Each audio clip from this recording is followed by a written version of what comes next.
नमस्कार, मैं सुनील नाहर और आप सार्थक एंटरटेनमेंट के सुप्रसिद्ध कार्यक्रम सार्थक शख्सियत में उपस्थित हैं। और ये हमारा सौभाग्य है कि आज हमारे बीच बुंदेलखंड के बहुत सुप्रसिद्ध साहित्यकार श्रीमान महेंद्र भीष्म जी हमारे बीच उपस्थित हैं। और ये भी हमारा परम सौभाग्य है कि आज हमारी मुलाकात उनके ही गृहनगर कुलपहाड़ में और उनके ही रुद्र वाटिका में हो रही है।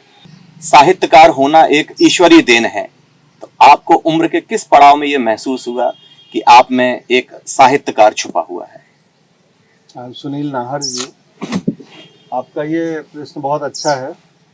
और वास्तव में लेखन या कोई भी कला, कोई भी विधा जो व्यक्ति अपने बचपन से उसे प्रेरित करती है और वो उस ओर बढ़ता है जी तो वो ईश्वर की उसके ऊपर बड़ी कृपा होती है जी। और इसको ईश्वर देन ही हमें समझना चाहिए। जब मैं बचपन में अपने घर में मैंने वो माहौल पाया, हमारे यहाँ धर्मयुग, साप्ताहिक, हिंदुस्तान, सारिका, कल्याण, कल्पतरु, यहाँ तक कि अमेरिका की एक पत्रिका सनशाइन भी आती थी। जी जी। और पिताजी मेरे ग्रैंडफादर पंडित महेश प्रसाद अवस्थी जी, जो बहुत अच्छे लिटरेरी व्यक्ति थे।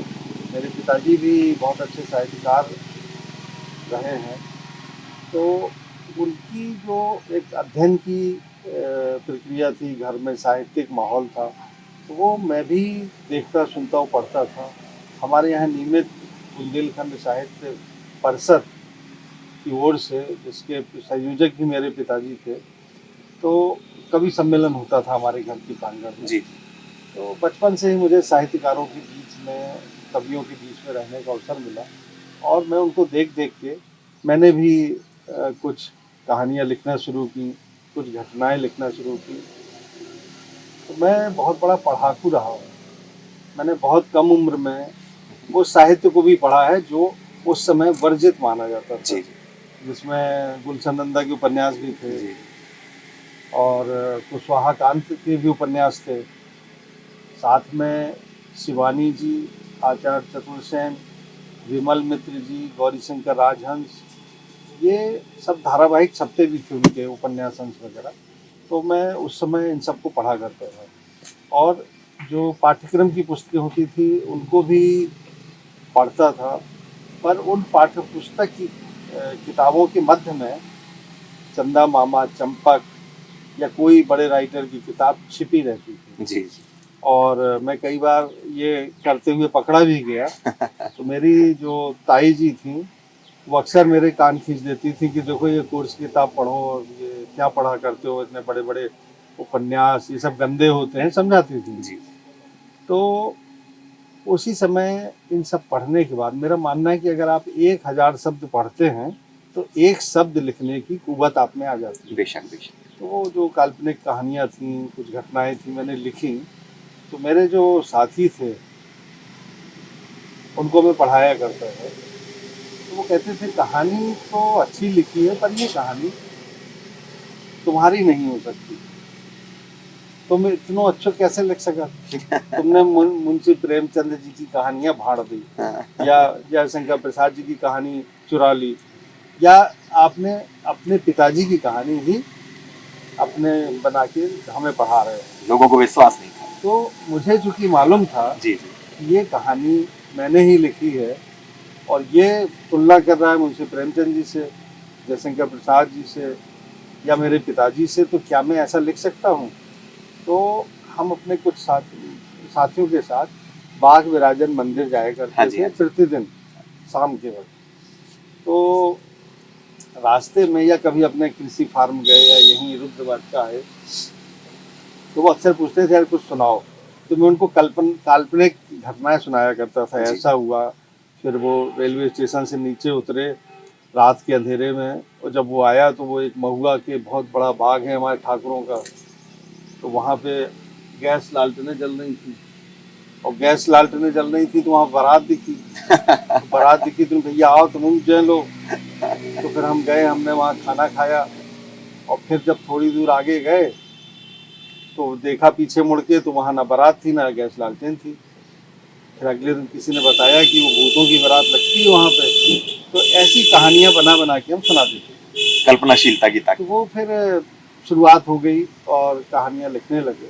पहली कहानी मेरी देवपुत्र जो ग्वालियर से छपती है, जब मैं नवीं छात्र का विद्यार्थी था, तो वो भी कहानी मैंने कल्याण से राजा रंती देव का चित्रण पढ़ा था, तो उसी पर आधारित वो कहानी थी और वो बड़ी पसंद की गई और मुझे 15 रुपये उस समय मनी ऑर्डर के रूप में आए थे और महेंद्र प्रताप अवस्थी के नाम से उस समय लिखा करता था।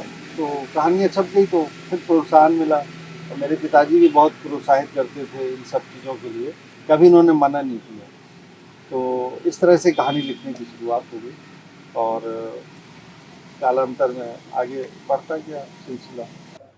महेंद्र भीष्म जी के दादा और मेरे पिताजी बहुत अच्छे मित्रों में से थे और दोनों साथ साथ दौड़ा करते थे, ये हमारे पिताजी ने बताया। और जो अभिनेता थी उन्होंने कहा कि हमारे जीवन में इनसे अच्छा मित्र हमारा कोई नहीं रहा, इनसे अच्छा कोई शुभचिंतक नहीं रहा। दूसरा बिंदु, महेंद्र भीष्म जी एक अच्छे लेखक। कल उन्होंने मुझे किताब दी और मेरे मन में बहुत उत्सुकता थी, मैंने उस किताब को पूरा पढ़ा। मुझे लगा कि इनकी लेखनी से समाज को बहुत बड़ा मार्गदर्शन मिलेगा और ये न्यायपालिका के इतने उच्च पद पर पदासीन, उसके बाद इनकी विनम्रता, मैं इस बात से इनसे बहुत प्रभावित हूँ। महेंद्र भीष्म जी, हम ये जानना चाहेंगे कि जो ये आपकी कृतियों में और रचनाओं में जो चरित्र होते हैं, जो कैरेक्टर होते हैं, तो ये आपकी कल्पनाशीलता है या समाज में हो रही घटनाओं से आप प्रेरित होते हैं? ये चरित्र चित्रण आप कैसे इतने अच्छे से कर पाते हैं? प्रत्येक लेखक या जो भी संवेदनशील प्राणी है, जब उसके सामने कोई घटना घट रही होती है तो उसकी संवेदना जागती है और वो किसी न किसी माध्यम से उस घटना से जुड़ता है और उसकी मदद करने की कोशिश करता है। सपोज करिए कि सड़क से हम जा रहे हैं तो कोई एक्सीडेंट हो गया, तो जो संवेदनशील हैं वो ये नहीं देखेंगे कि कोई पुलिस केस बनेगा क्या है, वो उसकी जान बचाने का प्रयास करेंगे, उसको पानी पिलाएंगे, उसको उठा के अपनी गाड़ी में रखेंगे। पर जो संवेदनहीन है वो अपनी गाड़ी देखेंगे और निकल जाएंगे। तो लेखक, कलाकार या जो भी जीवन में किसी भी हॉबी से जुड़ा है वो संवेदनशील होता है और संवेदनशील व्यक्ति जल्दी ग्राह्य करता है। तो समाज में जो घटनाएं घटती हैं, जो विद्रुपताएँ हैं, वो निश्चित ही मुझे भी प्रभावित करती हैं। मैं आपको बताऊं कि जब मैं ग्रेजुएशन में पढ़ रहा था तो मैं मिलिट्री साइंस का स्टूडेंट रहा हूं। तो सैन्य विज्ञान में मुझे 71 का युद्ध पढ़ाया गया, तो बर्मा की लड़ाई पढ़ाई गई जी। और प्रथम विश्व युद्ध और द्वितीय विश्व युद्ध भी पढ़ाया गया। तो एक किताब मुझे लाइब्रेरी से मिली, हमारे अतर्रा पोस्ट ग्रेजुएट से मैंने स्नातक किया है, तो वो अंग्रेजी में किताब थी और उसमें 10-12 पन्ने इतने भीभत्स चित्रों से भरे हुए थे। उस 1971 भारत पाक युद्ध की लड़ाई का चित्रण था। जी। किसी की अच्छी रिपोर्टाज थी कि पद्मा नदी, जो बड़ी चौड़ी नदी मानी जाती है, ब्रह्मपुत्र को बांग्लादेश में पद्मा नदी बोलते हैं, तो वहाँ पर लाशें पटी हुई थी। जो बंकर होते हैं वहाँ पर अर्ध नग्न या नग्न महिलाओं के साथ दुष्कर्म किया पश्चिम पाकिस्तानी सैनिकों ने, उनके स्तन भी काट दिए। तो ऐसी लाशें, ऐसे छत शव उसमें फोटो में थे जी। और वो देख के मन एकदम आंदोलित हो गया। और जब ये युद्ध हुआ था तब मैं 4-5 साल का था और मैंने एक उपन्यास लिखना शुरू किया और पूरे प्रमाणिक शोध उसके साथ। तो मैंने ग्रेजुएशन के समय वो उपन्यास लिख लिया था। मैंने उसी समय मैं नेहरू युवा केंद्र से जुड़ा था, कई सामाजिक कार्य में से मैं अपने को जोड़े हुए था। जी। तो मेरे कुलपहाड़ में जो हनुमान टोरिया में आजकल काम चल रहा है, जी। वहाँ भी मैंने अपने साथियों के साथ श्रमदान शुरू किया कि उसको हम पाटें और वहाँ अच्छा सा पार्क बने, जो आजकल बन रहा है, झंडा स्थल के रूप में विकसित हो रहा है। तो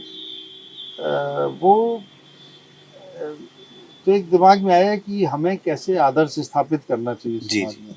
तो उस समय मैंने एक उपन्यास लिखा जो बाद में आखिरी दरख्त के नाम से आया। मैं उसका नाम दे रहा था दस्तक जी। और स्वयंसेवी संस्थाएं कैसे काम करती हैं, कैसे लोगों को हम सामाजिक सद्भाव, एकता और गरीबी से ऊपर उठा सकते हैं। जी। हाशिए के लोगों को मुख्य धारा में ला सकते हैं, ये चीज़ें दिमाग में थी। तो वो भी उपन्यास मेरा ग्रेजुएशन के समय लिखा गया, जो 2020 में छपा।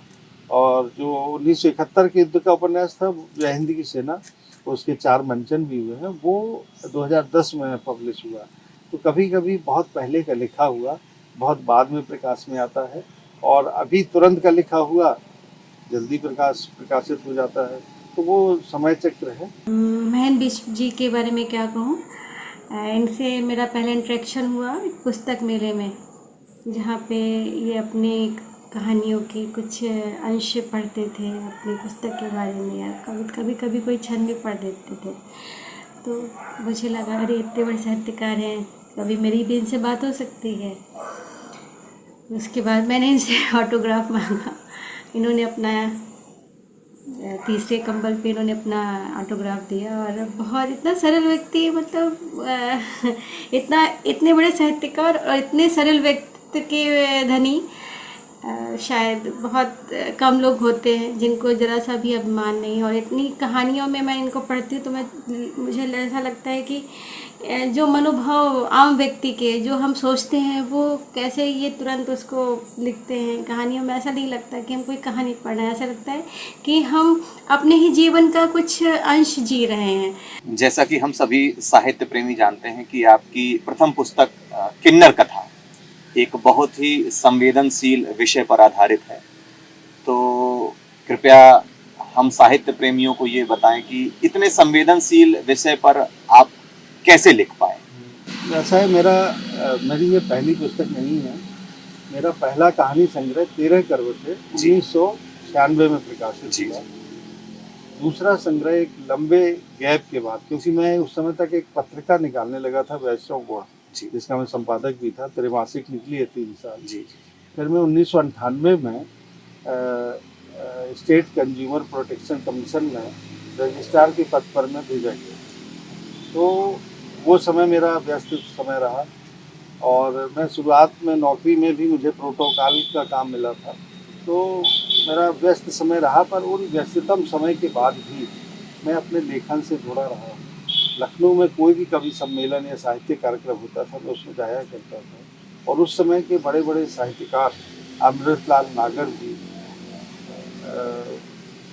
मुद्रा राक्षस जी, प्रोफेसर रणवीर सिंह बिष्ट जी, इनके साथ से मैं मिलता था और वो बहुत मुझे महत्व देते थे। तो उनका सानिध्य भी मिला, जिनको मैं कभी सोच भी नहीं सकता था कि उनके साथ बैठ सकता हूँ। तो वो प्रेरणा बने रहे, और फिर एक गैप हो गया मैं लिखने में। फिर 2004 में मेरा कहानी संग्रह आया, एक अप्रेषित पत्र। इसके बाद 2007 में कहानी संग्रह आया, क्या कहें। फिर ये प्रकाशित हुआ पहला उपन्यास जय हिंद की सेना। फिर उसी के बाद किन्नर कथा सामयिक प्रकाशन से प्रकाशित हुआ, जो किन्नर समाज के बारे में एक घटना को लेते हुए उनके बारे में मैंने लिखा। और मुझे, जैसे मैंने अन्य कृतियाँ लिखी हैं, उसी तरह से मेरा इस उपन्यास के साथ भी साथ रहा। शोध मैंने किया इनके बारे में, और मेरा प्रयास रहा कि इनको मैं कैसे हाशिए से मुख्य धारा में लाऊं। तो उसके मैंने बहुत सारे सुझाव भी उस उपन्यास में दिए हैं। महेंद्र बिष्ट जी ने किन्नर कथा से एक नया दृष्टिकोण समाज को दिया, उन लोगों पर जो समाज में हाशिए में हैं तथा समाज उनको एक घृणा की दृष्टि से देखता है, उनको भी समाज में संवेदनशील बनाया। महेंद्र बिष्ट जी वर्तमान में एक ऐसे प्रतिष्ठित साहित्यकार हैं जो न केवल अपनी लेखनी से अपितु अपनी कर्तव्य निष्ठता से भी समाज को जागृत करने का कार्य कर रहे हैं। वे समाज के प्रति प्रत्यक्ष एवं अप्रत्यक्ष दोनों रूपों में कार्य कर रहे हैं। महेंद्र बिष्ट जी ने न केवल किन्नर विमर्श अपितु समलैंगिक विमर्शता, स्त्री विमर्श पर आदि अनछुए विषयों पर अपनी लेखनी को चलाया है। वह न केवल प्रत्यक्ष रूप से बल्कि अप्रत्यक्ष रूप दोनों रूपों से अपने साहित्य में कार्य कर रहे हैं। समाज को एक नई दिशा प्रदान करने का कार्य महेंद्र बिष्ट जी कर रहे हैं। मुझे ये उम्मीद नहीं थी कि ये उपन्यास अचानक मुझे कहीं से सूचना आई जी कि आपके उपन्यास का इंडिया टुडे में आपकी फ़ोटो भी आई है और पूरे पेज में उन्होंने रिव्यू छापा है जी उपन्यास का। तो इंडिया टुडे देश की प्रतिष्ठित पत्रिका है और साप्ताहिक पत्रिका है, उसका सर्कुलेशन भी अच्छा है। तो वो जब ज़्यादातर लोगों ने पढ़ा, मुझे बधाइयाँ दी। इसके बाद रविवार, शुक्रवार और भी जो पत्र पत्रिकाएँ थी जी जी उन्होंने भी उसको हाईलाइट किया। और जब ये रिव्यू छपे तो फिर कई विद्यालयों में या कई साहित्यिक गोष्ठी, कोई बम्बई में हो रही है, कोई चंडीगढ़ में, कोई दिल्ली में, तो वहाँ के साहित्यकारों ने सूचना दी कि आपकी चर्चा यहाँ पर हुई। तो मुझे अच्छा लगा, धीरे धीरे लोग जानने लगे और मेरा नंबर प्राप्त किया गया।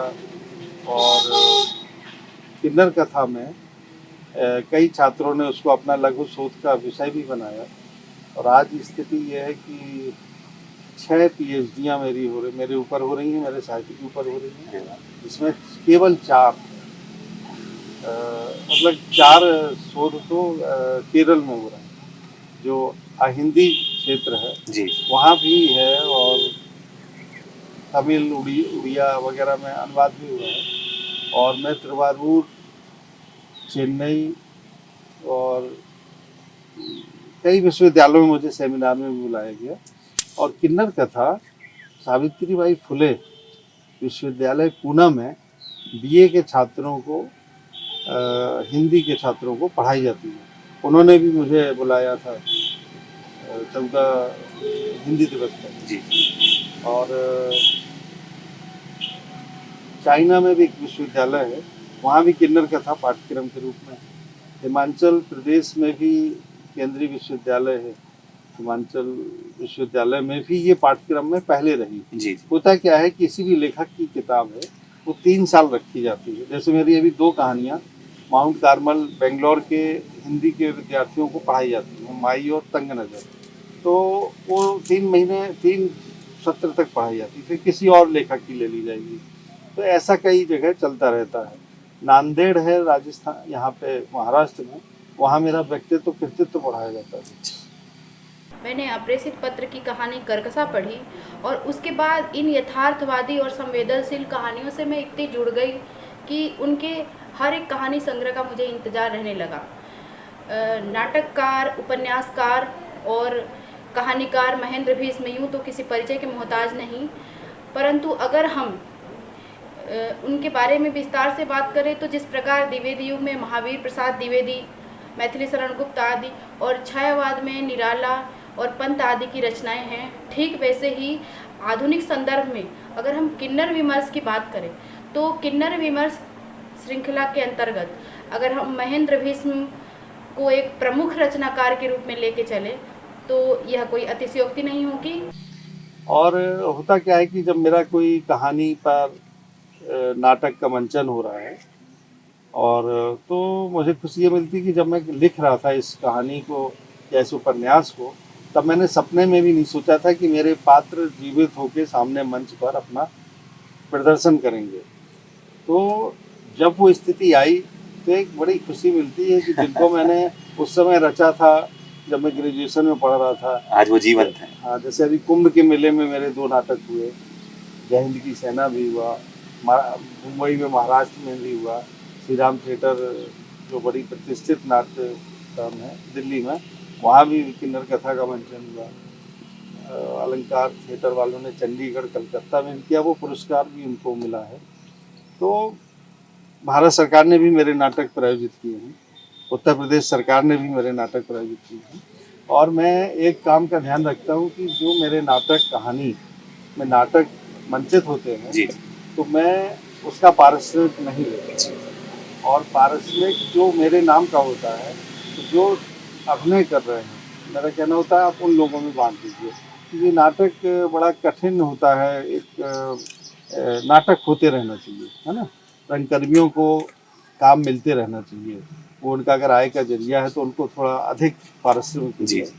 और मैं चूँकि सरकारी सेवा में हूँ तो मेरे लिए मेरी तनख्वाह ही पर्याप्त है। जैसा कि हम सब जानते हैं कि आप लखनऊ हाई कोर्ट में एक बहुत ही मुख्य पद पर कार्यरत हैं, तो लेखन के लिए समय कैसे निकाल पाते हैं और ये सामंजस्य कैसे बैठा पाते हैं? बहुत अच्छा प्रश्न है आपका। ऐसा होता है कि एक अगर मैं हाई कोर्ट में नौकरी ना कर रहा होता, एक किराने की दुकान में बैठा होता, या मैं कोई भी व्यवसाय कर रहा होता, पर मैं लिख जरूर रहा होता।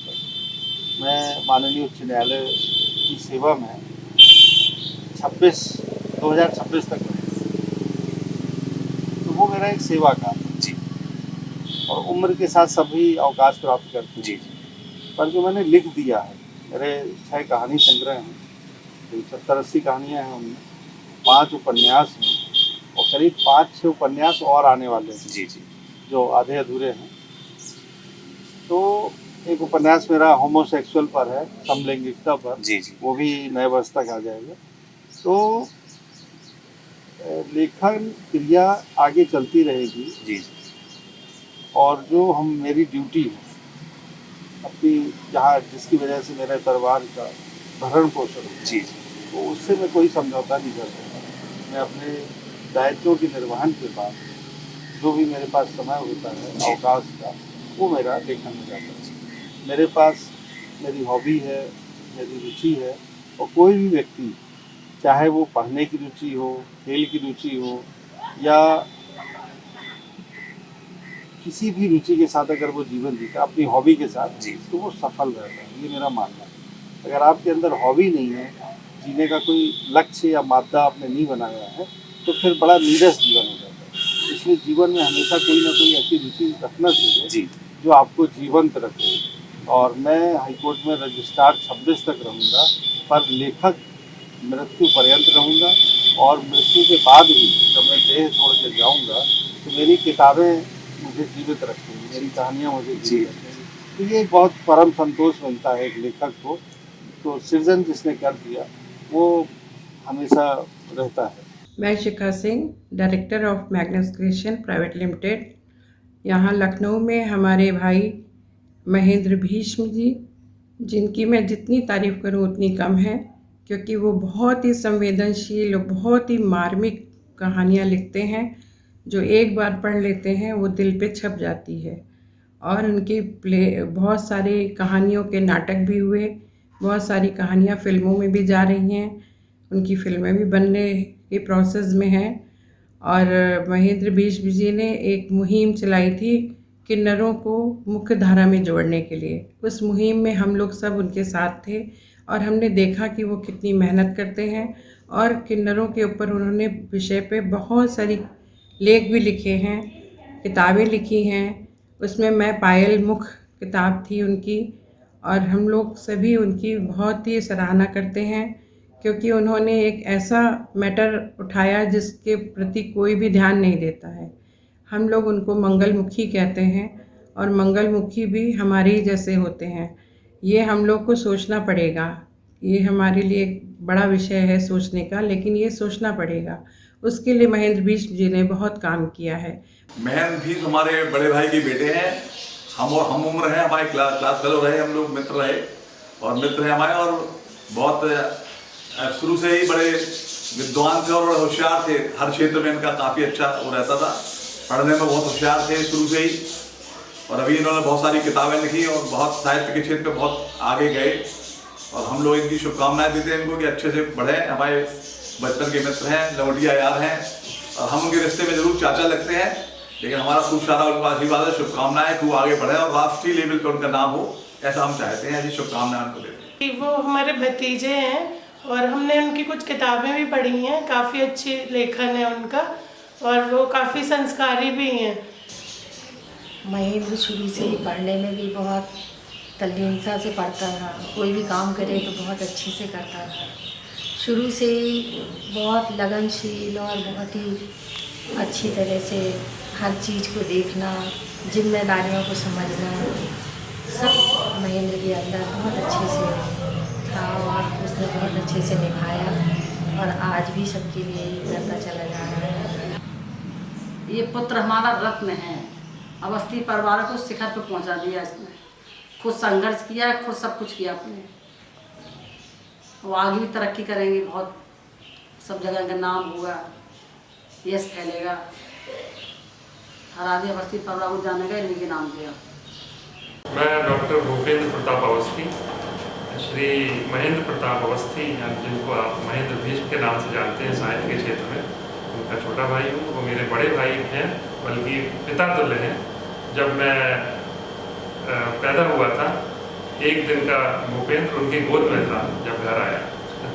उनको साहित्य के क्षेत्र में तो सब जानते ही हैं, और उनका एक और पहलू है, वो हर उस व्यक्ति के लिए हमेशा खड़े रहते हैं जिसको सच में आर्थिक या किसी अन्य सहायता की आवश्यकता होती है। उन महेंद्र भाई साहब से हम लोग इंस्पिरेशन लेते रहते हैं। वो हमारे एक मोटिवेशनल फिगर हैं, और हम चाहते हैं कि वो इसी तरह साहित्य के क्षेत्र में और सामाजिक क्षेत्र में आगे बढ़ें, और हम लोगों का सहयोग उनके साथ है। भैया महेंद्र भीष्म जी मेरे बड़े भाई हैं, मैं उनकी छोटी बहन हूँ। 12 सालों से सारस्वत समारोह करवा रहे हैं, कभी लखनऊ, कुलपहाड़, इस बार महुआ में हुआ। बहुत ही अच्छा कार्यक्रम था।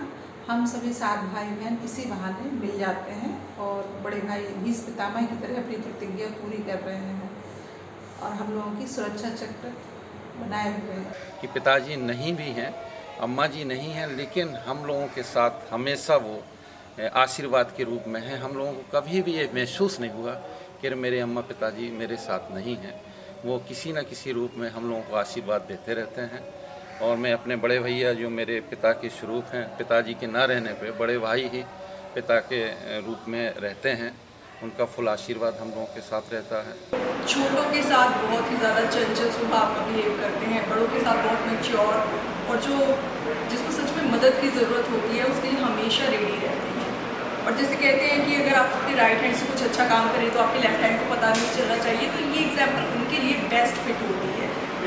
उनकी इतनी हाई पोजीशन पे रीच करने के बाद भी उनका इतना ज़्यादा ग्राउंडेड और इतना हम्बल होना, ये सच में एक डिफ़िकल्ट टू बिलीव फैक्ट है, बट इट्स ट्रूथ। एंड वो बहुत ग्राउंडेड हैं, वो अपनी जन्मभूमि से बहुत अटैच्ड हैं, जिस वजह से वो हमेशा बुंदेलखंड के बारे में कुछ ना कुछ बताने में हमेशा आगे रहते हैं।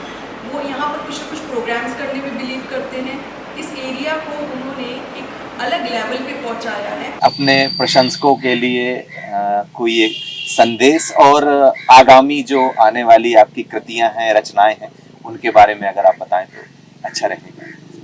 ये मेरा एक गीतकार इंदिवर हुए हैं जी, बरुआ सागर के, मेरी ससुराल है वहाँ पर।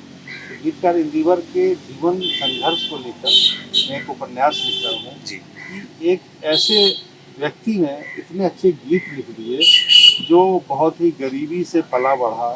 उसे ये नहीं मालूम था कि जो सिनेमा हॉल में फिल्म दिखाई जा रही है, ये कलाकार पर्दे के पीछे उनसे वो मिलने जाते हैं, झांसी में नरुआ टाकी से। तो लोगों ने कहा कि भैया ये पर्दे मशीन से दिखाए जा रहे हैं और आपकी फिल्म हमें इनसे मिलना है। तो उन्होंने कहा दिल्ली जाना पड़ेगा। तो बेचारे दिल्ली चले गए। दिल्ली वालों ने कहा नहीं, बम्बई में बनती हैं फिल्में। तो वो फिर उनकी धर्मपत्नी पार्वती जी थी, उन्होंने उनको प्रोत्साहित किया और वो बम्बई गए, स्थापित साहित्यकार हुए। तो इंदिवर जी पर है, एक खनन माफियाओं पर है, कस्तूरी बिन्नू शेरीवोसी पर है, एक उपन्यास मेरा एक काहिल उपन्यास है जो जिसको समाज बहुत निगलेक्ट किया था, परिवार निगलेक्ट किया था, वो कैसे घर से छोड़ के जाता है, बाहर से एक बहुत बड़ा आदमी बन के आता है। तो कुछ चीज़ें हैं जो प्रेरणा दी संसार को। और मेरा जो समलैंगिकता पर उपन्यास लिए अभी तैयार है, आने वाला है। इस तरह से रचना करता कभी रुकती नहीं है, और जब भी समय होता है तो ये मैं लिखता हूँ। और मेरा ये संदेश है दर्शकों को कि वो अपनी मिट्टी से जुड़े रहें और ऐसा कोई कार्य ना करें जिससे किसी का दिल दुखे, और ऐसे कार्य करें कि आप किसी के दुख को हरण कर लें, किसी की पीड़ा को कम कर दें, तो वो व्यक्ति सफल है। और उससे बड़ी खुशी मिलती है जब आप किसी के काम आ जाते हैं। मैं सुनील नाहर, सार्थक एंटरटेनमेंट की तरफ से आपका बहुत बहुत धन्यवाद देता हूं महेंद्र भीष्म जी कि आपने इतने कीमती समय में से समय निकालकर हमारे इस प्रोग्राम सार्थक शख्सियत को समय दिया। बहुत बहुत धन्यवाद। धन्यवाद, बहुत बहुत। जय हिंद, जय भारत।